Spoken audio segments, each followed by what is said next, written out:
বুঝতে পারি নাই যে আসলে গুলি লাগছে। আমি দেখতেছিলাম যে আমার এই চোখের ভিতরে কালো যে মণিটা ছিল সেটা গলে গলে পড়তেছে।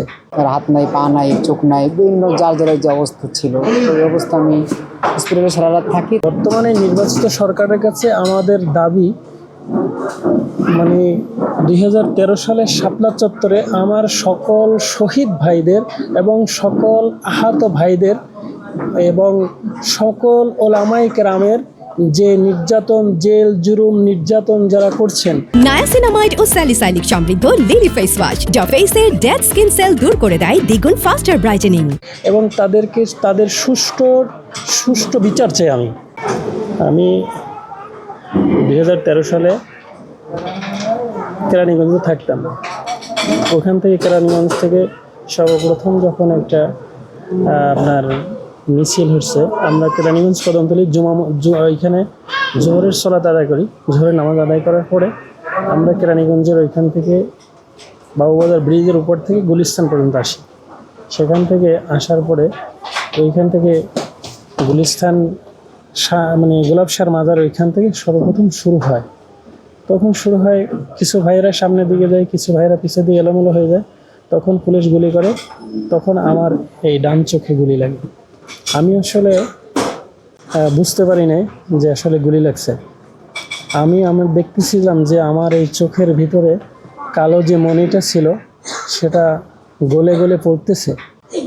আপনি বুঝতে পারবেন যখন আপনি একটা মাছের কাঁটা, যখন আপনি মানে মাছের চক্ষুকে যখন খোঁচা মারবেন, তখন যেভাবে কালো পানিটা বের হয়ে যায়, আমার ওই মণিটা গলে ওখান থেকে পড়ে যায়। আমি ওরকম দেখি। তারপর এক ভাইকে আমি বলি যে ভাই আমাকে একটু দেখেন তো এখানে কী হয়েছে। তখন ওই ভাই আমাকে নিয়ে আমি বললাম একটু পানি দেন। তখন আমি পানি দিলাম।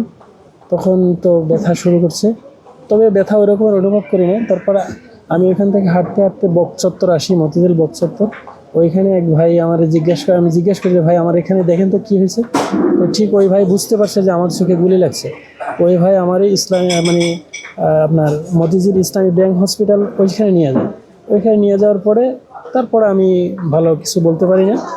তারপর ওইখান থেকে আমার এক ভাই এক ইমাম সাহেব আমার কেরানীগঞ্জ আবার নিয়ে যায়, ওইখানে থাকি। এরপর আমি আর বিস্তারিত রাত্রে বিশাল মানে যে সব ঘটনা ঘটছে শুনছি, আমি দেখি নাই। শাপলা চত্বরের যে স্টেজের থেকে ঠিক পশ্চিম দিকে ছিলাম ভাই।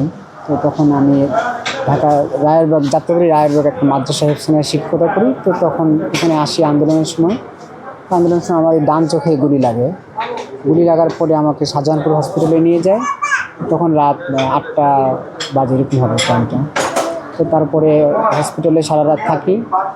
তো আমি তো 8টার পরে যে কী হয়েছে সেটা তো বলতে পারবো না। 8টার আগ পর্যন্ত যেটা হয়েছে সেটা দেখছি, মানুষ এরকম হসপিটালে যাচ্ছে, তার হাত নাই, পা নাই, চোখ নাই, বিভিন্ন যার যার যে অবস্থা ছিল ওই অবস্থা আমি হসপিটালে সারা রাত থাকি। তারপরের দিন ধানমন্ডি ইবনে হসপিটালে আমাকে নিয়ে যায়। তারপরে এইভাবে আমার চোখের চিকিৎসা হয়। ওই অবস্থা আর কি হয় ভাই। যে আমরা এই বিচার পাবো অবশ্যই, সেই বিষয়টা আমাদেরকে ডাকছে এখানে। এখন সে বড় যারা মেহমান আছে তারা এই বিষয়ে বলতে পারবে ভাইজান। আমরা তো আশা রাখি বিচার আমরা পাবো ইনশাল্লাহ। আমরা সরকার থেকে তো কোনো সহযোগিতা পাইনি। তো মাওলানা মামুনুল হক সাহেব ডাকছে আজকে, এখান থেকে আমরা কোনো সহযোগিতা পাবো কি না সেটা তারা বলতে পারবে। আমরা আজকে আসছি মাত্র ভাই, এটা আমি বলতে পারতেছি না ভাইজান।